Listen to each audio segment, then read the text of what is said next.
What happens when several hundreds of your own tanks are now produced and maintained by a country that you have rather tense relations with? This is the situation that the Russian High Command found themselves in the early 2000s. Our story really starts back in the early 1980s, when literally everyone in the Soviet army knew that having 3 different tank designs with basically 0 parts commonality was a terrible idea. By the mid-1980s, plans were set in motion to create a single main battle tank for the entire Soviet army, with this tank finally ending the stupid rivalry between Kharkov and Ural, or Nizhny Tagil I guess. The plan was to take the excellent T-80U and replace its incredibly labour-intensive gas turbine engine. Just bear in mind, a lot of people say, oh, it's too expensive. The Soviet Union was communism, there's no such thing as too expensive. And they were going to replace the gas turbine with the excellent 6TF-1, an opposed piston engine that had evolved from the 5TDF found on the T-64. This produced around the same power output as the gas turbine engine, but was about 40% more efficient.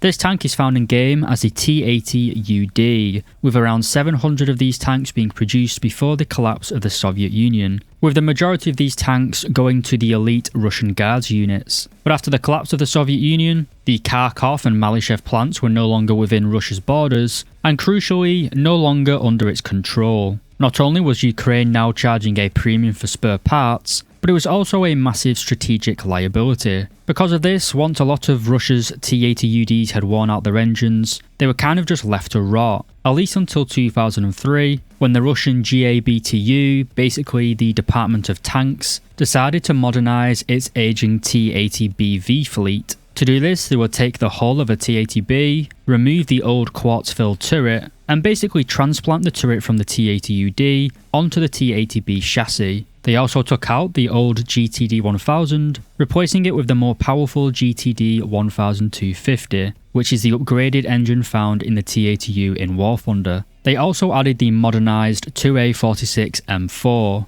as well as the modified autoloader system, allowing it to fire the more modern, longer projectiles, such as the depleted uranium 3BM59 and the tungsten cord 3BM60. This gun, combined with a crosswind sensor, the 2nd gen Police thermal imager, and the 1V216M fire control system, produced a very combat-capable tank for a relatively little cost. Much cheaper than producing a brand new tank anyway. This new tank was given the name T-80U-E1, a rather funny name to me, seeing as neither the hull or the turret are taken from the T-80U. Just bear in mind the T-80UD's turret looks similar to the T-80U, but the UD's turret is an all-welded construction, whereas the T-80U is cast, and it has different internal structure as well. Russia would eventually run out of T-80UDs to cannibalise, only having around 500 in storage, and then they were forced to start creating the T-80BVM, which in real life has much less turret protection than the T-80U-E1,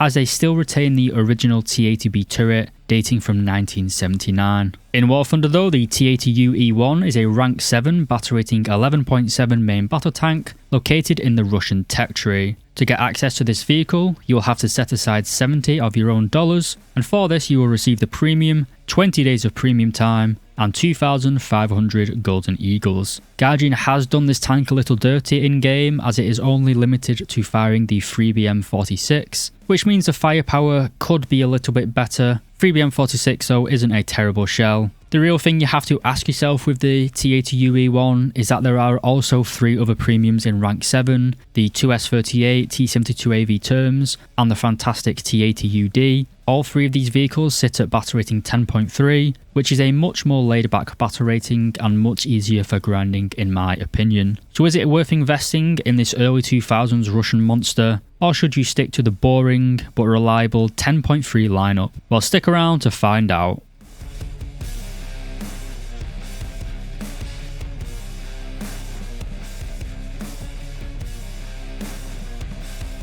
Starting as usual with the firepower, and the gun on the T-80U-E1 is overall very good. You have the faster reload of the MZ autoloader, as well as a pretty powerful saber round to boot. The gun itself is a 2A46M4 with a ready rack of 28 rounds of ammunition, but you can take 45 rounds into a battle, but I'll tell you why that's a bad idea in just a few minutes. The gun has 5 degrees of depression, as well as 15 degrees of elevation. This does your limit to push over ridgelines, but this issue can be avoided with proper positioning. The tank is backed up by a laser rangefinder, a second-gen thermal imager for the gunner, as well as a great base zoom of 2.7 and an optional 12x zoom, giving you great close and long-range accuracy. The UE can also carry many modern types of ammunition due to the upgraded gun, but more critically the more modern autoloader. While the free OF-26HE shell is excellent for dealing with soft-skinned targets, and the tandem warhead 9M119M1 reflex is great for stationary helicopters, but the main round you're going to be firing is the 3BM46 Svenets round. This can penetrate 304mm of armour at a range of 500 meters, angled at 60 degrees, making it around 20mm weaker than the top tier 3BM60 Svenets 2.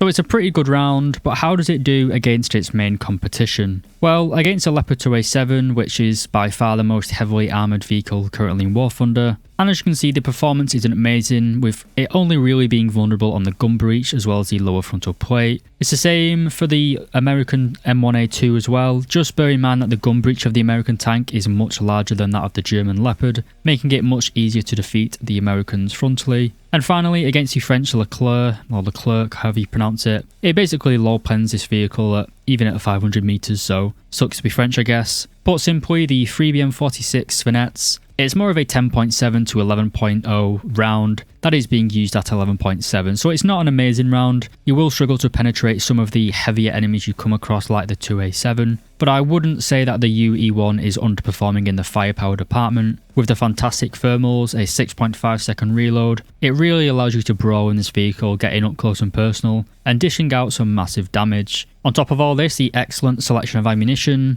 allows you to equip your tank no matter the situation, and really get your elbows out and get stuck into the fight.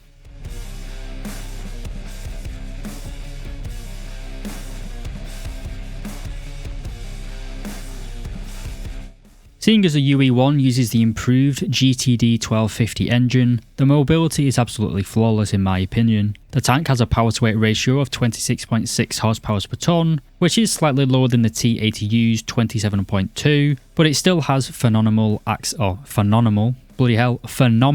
acceleration, allowing you to get to a strong game position very early in the start of a match. It can reach a top speed of 70 km/h going forward, and seeing as it uses the Leningrad Design Bureau's gearbox, you can also reverse at a top speed of 11 km/h. This isn't amazing, but it's much better than the 4 km/h found on the T64 and T72 gearbox. Just like the T80 BVM, this mobility allows you to rush at the start of a match, giving your team a huge advantage in the early stages of a game. Just be careful not to overextend and get yourself killed.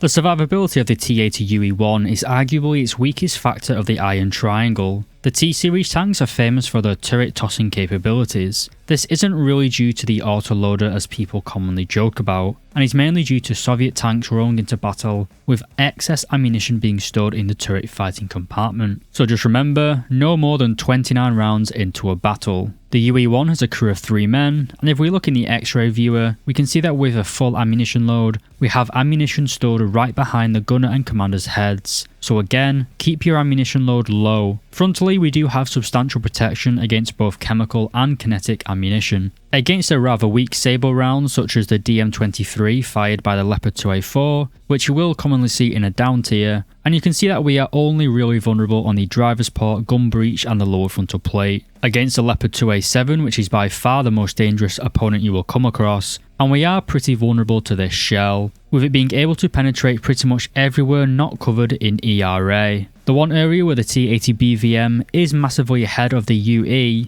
is the protection against chemical rounds. The relict ERA on the BVM is substantially better at protecting against ATGMs than the Contact 5 found on the T-80 UE1, even against the relatively weak ATGMs such as the Spike, and as you can see, the entire frontal arc of the UE is vulnerable. Overall, the protection is good enough. Your speed and belief in the fraternal bounds of communism will keep you warm and safe though.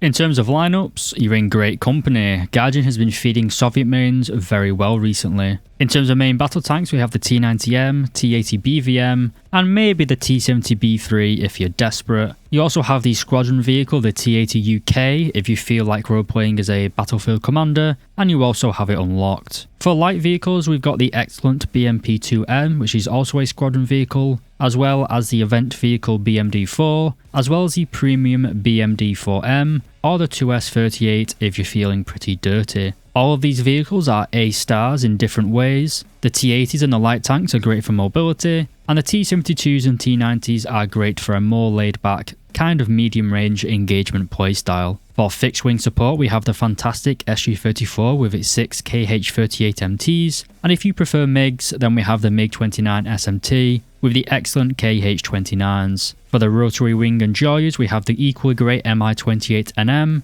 as well as the KA-52s. Again, if you're feeling very dirty. Overall, these lineups are great. They basically absolutely mog top tier at the minute. The Soviet win rates are absolutely out of control, and seemingly nothing or no one is going to be able to bring the Soviets back down to a regular level, as pretty much every top tier nation has the modern tank. So putting money into the Soviet tree is looking like a very good investment at the minute.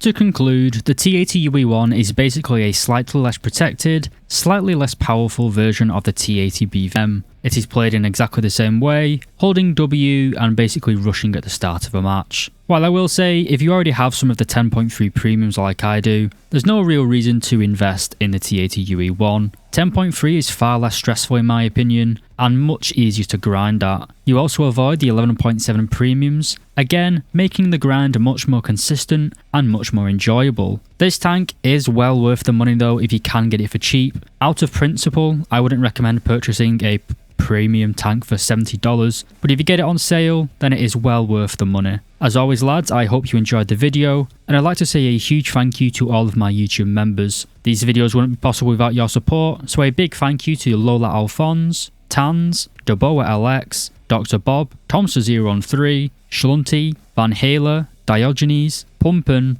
Econ, and newest members Minami Productions and Visioned Acorn. Thank you very much for supporting the channel lads, and if you made it all the way to the end of the video, leave a comment saying Kharkov.